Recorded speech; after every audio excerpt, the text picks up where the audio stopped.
For thousands of years, one civilization stood along the banks of a single river. Its monuments would become symbols of human achievement. Its pharaohs would become legends.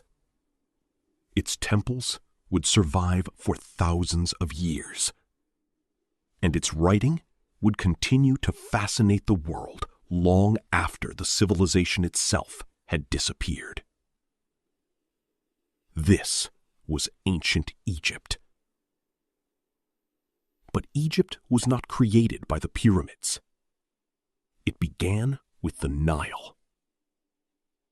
Every year, the great river flooded the surrounding land, leaving behind rich, dark soil.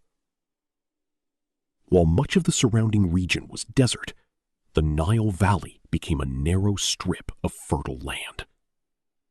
Farmers planted their crops. Fishermen traveled along the river. Villages grew into towns. And slowly, those communities began to form one of the earliest great civilizations in human history. The Nile was more than a river. It was the foundation of Egyptian life. It provided water, food, transportation, and fertile soil. And from this extraordinary environment, the civilization of ancient Egypt began to rise. Over time, the communities along the Nile became organized into two major kingdoms: Upper Egypt in the south and Lower Egypt in the north. For generations, these kingdoms developed their own rulers, traditions, and identities.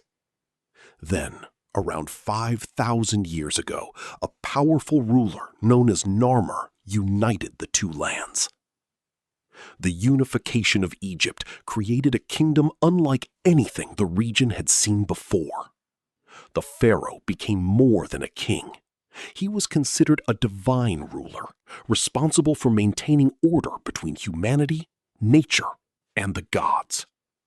Around the pharaoh grew an enormous system of priests, soldiers, farmers, craftsmen, scribes, and administrators.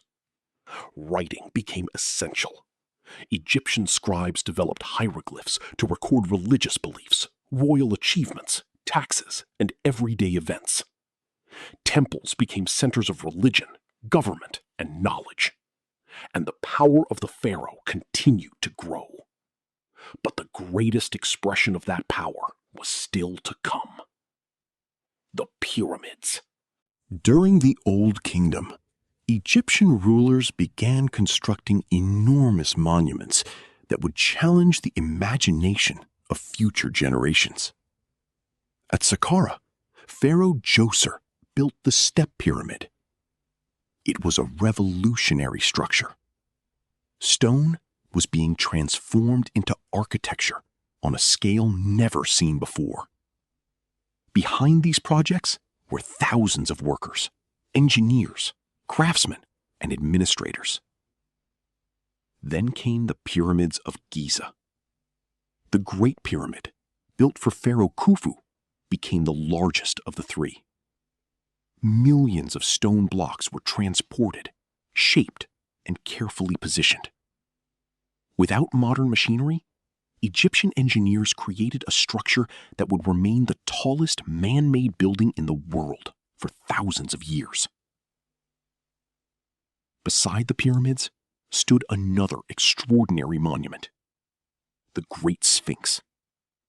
With the body of a lion and the head of a human, it seemed to guard the ancient landscape. These monuments demonstrated the enormous power of the Egyptian state. But Egypt's greatness was never only about stone. It was after periods of political division, Egypt entered another period of strength. The Middle Kingdom brought stability, economic growth,